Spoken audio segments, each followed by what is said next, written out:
respected principal, teachers, and my dear friends.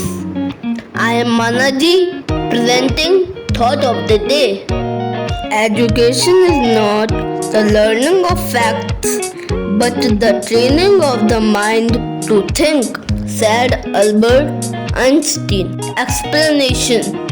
Education is the training of mind that makes our mind to work fast, which creates capability to think fast.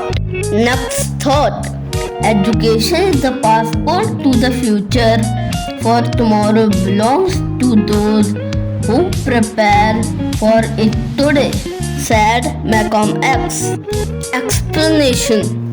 You will get success in the work tomorrow if you prepare for it today. Like the same way, education is the preparation for your future.